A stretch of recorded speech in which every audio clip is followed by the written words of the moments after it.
Now, while most of this country has the day off to celebrate the birthday of our King, King Charles, whenever that birthday happens to be, his son, Prince William, is in Monaco and he's been getting into some of the environmental activism that his father's been known for.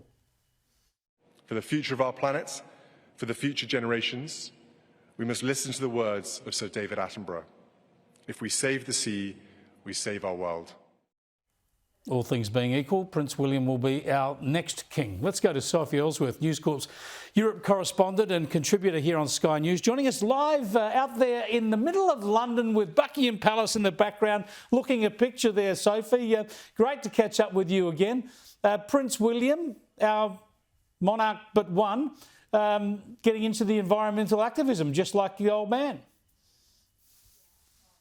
It's great to be with you. Yes, that's exactly right. Prince William has sent out these pretty strong messages about his concern for the planet and our oceans, and really following in his father's footsteps, Chris. But I think Prince William needs to be very careful engaging in this kind of commentary, because as we know, the issues around climate, issues in our world are very controversial. And as we know, the late Queen Elizabeth reserved her commentary on things that were polarising. And I think this is where Prince William needs to be awfully careful about setting a dangerous precedent when he starts weighing into issues such as climate. He sure does. I mean, in short, we all support the environment. Everyone on the planet loves the planet, wants to look after it. But if he gets into climate change and who's at fault, for instance, if he's talking about the health of the oceans and pollution of the oceans, well, most of that's coming from developing countries in Southeast Asia and Africa. So he won't want to put the wood on them. He seems more sensible, though. He's not talking about, putting cheese in his car or talking to plants like he's the reigning monarch. Well, look, they're hugely popular here, Chris, in London. The King and Prince William are very, very popular here. There's a very strong support for the monarchy, unlike Prince Harry and Meghan Markle. So they are very much loved by the British public. This weekend we have Trooping the Colour. It's a massive weekend in Britain. But yes, they need to be careful with this kind of messaging because it can divide people very quickly and turn people off the royal family. Yeah, indeed. Apart from being a handsome couple, I think one of the reasons they're popular is because they have been sensible. They haven't gone out getting into nutty issues or political issues. So let's hope it stays that way. Let's go to the fortunes of an Aussie in London, and Ange Postecoglou, the soccer coach who's been given his marching orders now. Here he was before he knew he was about to lose the job. As somebody rightly pointed out, sometimes they kill off the main character, so I could be in strife there. Yeah, they killed off the main character, all right. He brought them home the silverware, but he's now jobless, Sophie. Is there a lot of sympathy for him in the UK? Chris, it's very divided here. The back pages of the sport sections in Saturday and Sunday's paper, there was a lot of division. Some saying good, he had to go. That a shocking English Premier League season where Tottenham finished 17th. Others saying, what on earth happened? He got them the Europa League title, the first piece of silverware they've had in 17 years, and now he's been given the boot.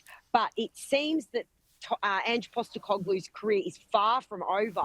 There's already speculation he could stay here in the UK and perhaps pick up a job somewhere else. But I can assure you, Chris, there's a lot of very angry Tottenham supporters who will ring up Talkback Radio when this broke, absolutely furious about what had happened. I bet they were.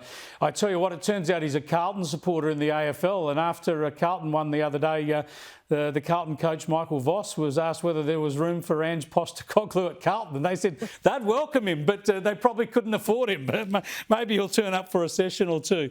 Let's stick with sport, and Jeremy Clarkson has posted on Instagram that he's caught up with Aussie cricket captain Pat Cummins.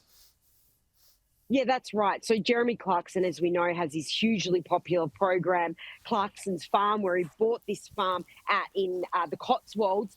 Well, Pat Cummins is in London because they have the ICC World Championship final this week, which kicks off on Wednesday. And the two got together and Clarkson was having a bit of fun with it, saying, hey, look who I stole from Australia. I've got your Australian captain.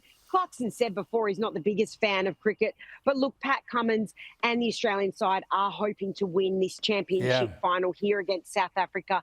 Massive week for cricket, but a bit of fun to see the cricketers taking some time out of their busy schedule to have a bit of lightheartedness in their life and catch up with Jeremy Clarkson, who is another hugely popular figure in the UK. Yeah, Clarkson is great and Clarkson's farm is great and we love Pat Cummins, but maybe Jeremy should tell Pat to ease off on the climate commentary as well. Maybe that's, I reckon he would. Just quickly before I let you go, all the speculation too when it comes to awards that David Beckham, the former Pommy soccer captain, might get a knighthood soon. Well, it broke in the papers here just a couple of days ago, Chris, that he will be Sir David Beckham on the weekend when a lot of these knighthoods are announced. It's been revealed that he's on the list and he will become Sir David Beckham. Victoria will become Lady Beckham. And there's a lot in the UK hugely proud of David Beckham. Another character, Chris, who is extremely popular here and who has been overlooked for this knighthood for some time. Great to catch up with you, Sophie. Enjoy the walk home to the office. It looks splendid there in London. Sophie Elsworth there all over everything for us in London.